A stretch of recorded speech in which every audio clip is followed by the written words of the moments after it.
साथीहरू हामी नेपाल आउनुको कारण बलेन्डाईलाई जिताउनु हो, त्यसैले जय घन्टी। जाऊ साथीहरू, आज गाउँमा गएर घन्टीमा भोट माग्नु पर्छ। नम्बर 1 नम्बर 2 यसपालि पनि सूर्यलाई जिताउनु पर्छ अनि हामीले कहिले बैंक लुट्नु पर्दैन। ओ सूर्य नै जिताऊ। एकदम। बस तपाईले ठीक भन्नुभयो, जुम भोट माग्न। जुम जुम छिटो जुम।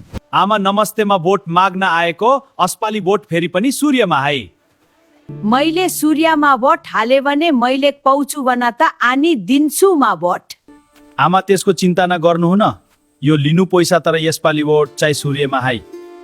लाल बाबुहरू अब त भोट सूर्यमा नि हो ढुका हौ। लाल आमा हामी गयौँ बाई। यो पैसाको लभले हामीले धेरै चोटि दुःख पायो, अब हामी यो पैसामा लोभिँदैन। अब तिनीहरूले जनताबाट लुटेको पैसा फिर्ता लिने पालो आयो। धेरैचोटि देखिम सूर्यको कम। अस्पाली पैसा होइन, आफ्नो छोराखोरीको भविष्यमा भोट हालौँ, तपाईहरूले बुझ्नुभयो होला। आमा नमस्ते, हामी घटीमा भोट माग्न आएको। हो र बाबुहरू बसेर कुरा गरौँ न। तपाईहरूलाई भोट दिनलाई तपाईहरूले के दिन सक्नुहुन्छ? हामी त्यस्तो दिनेमा पर्दैनौ।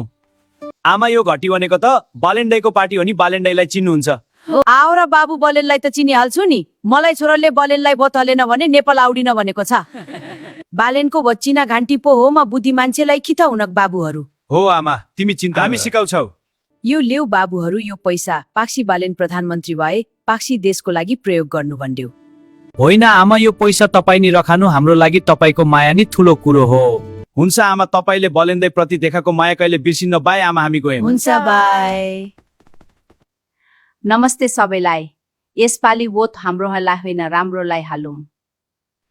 त्यो हाम्रो छोराछोरीको भविष्य छ। हास्त धन्डेबाट यो भिडियोलाई सबै भएको ठाउँ पुर्याऊ।